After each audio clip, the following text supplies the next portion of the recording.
दोस्तों स्वागत है आपका टीटीसी न्यूज़ में। मैं हूं अज्जू और मैं दिखा रहा हूं अपने न्यूज़ चैनल की दोस्तों खबरें। दोस्तों इस वक्त हम मौजूद हैं सहारनपुर में एक नौजवान के पास। उनसे बातें करते हैं चुनाव के बारे में, जो आगामी मेयर चुनाव है। पिछली बार भी चुनाव लड़ा था हमारे कुछ साथी यहाँ पे इनवाइट किए गए थे, तो मुदस्सिर भाई के पास पहुँचना हुआ था उन लोगों का। तो अब की बार मेरे को इन्वाइट किया तो मैं आ चुका हूँ उनके पास। इनसे राय लूँगा कि आखिर इस बार क्या मोड़ है चुनाव में। सबसे पहले जी आपका बहुत बहुत स्वागत है मुदस्सिर भाई।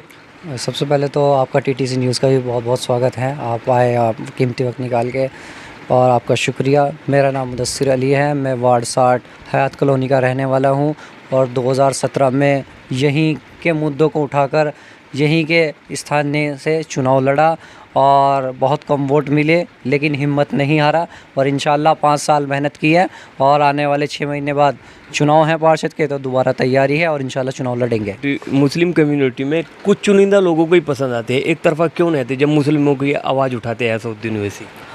ये खुद की ज़ाती राय हो सकती है, लेकिन अब जो माहौल है, जिस तरीके से ज्ञानवापी का मुद्दा उठा हिंदुस्तान के अंदर, तो ओवैसी साहब मुखर होके, बेबाक होके अपनी आवाज़ बुलंद की और अपना उठा। तो तमाम मैं समझता हूँ कि दिल से चाहते हैं, लेकिन वो ज़बान से क्यों नहीं इकरार करते, वो समझ से परे। अभी हाल ही में विधानसभा चुनाव हुए, मजलिस इत्तेहादुल मुस्लिमीन की एक भी सीट नहीं निकल पाई पूरे प्रदेश के अंदर।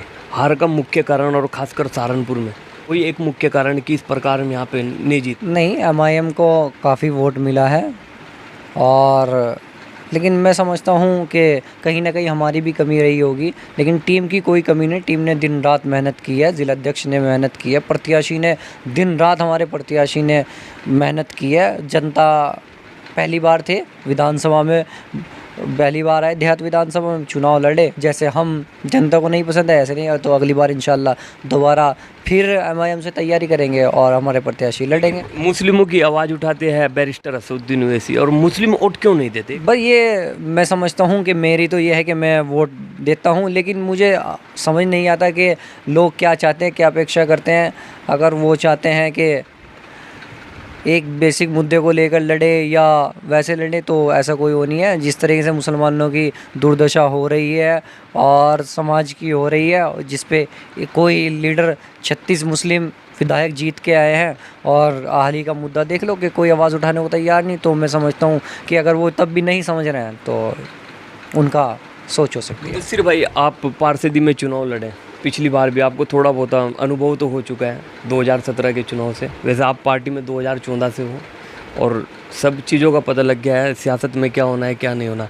आपका शिक्षा स्वास्थ्य में क्या मुद्दा रहेगा सहारनपुर में, खासकर अपने वार्ड में, जो आप लोगों के बीच में लेकर जाओगे? मेरे वार्ड के अंदर कोई विद्यालय नहीं है जो माध्यमिक विद्यालय हो, लेकिन मैंने एक कोशिश करी थी, एक आरटीआई डाली थी कि हमारे यहाँ मैंने आरटीआई डाली थी कि हमारे यहाँ कोई हाई स्कूल नहीं है, और वार्ड नंबर 36 में एक प्राइमरी स्कूल है, तो उसके पास इतनी जगह है कि वो एक हाई स्कूल बना सके। तो सरकार ने डाली थी, तो सरकार ने आरटीआई के तहत, आप देख सकते हैं, आरटीआई के तहत एक दिया गया है कि 7 किलोमीटर के अंदर हमारे 3 स्कूल आ गए।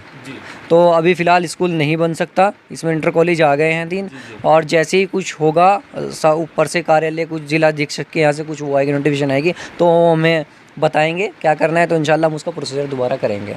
कि वार्ड की कितनी वोटें हैं अभी फ़िलहाल हाल ही में 6400 वोट है, 6400, और अभी दोबारा निरीक्षण होना है, देखते हैं क्या होगा और उसके हिसाब से फिर वोट बढ़ेंगे। इस बार दमदारी से चुनाव लड़ोगे, या फिर चुनाव जैसे ही आप चुनाव लड़े और जीत भी गए, क्या पब्लिक के बीच में रहोगे या फिर चुनाव जीतने तक किसी? नहीं, हम 5 साल से जनता के बीच हैं, तो जीतने के बाद ना रहना तो कोई मतलब ही नहीं बैठता।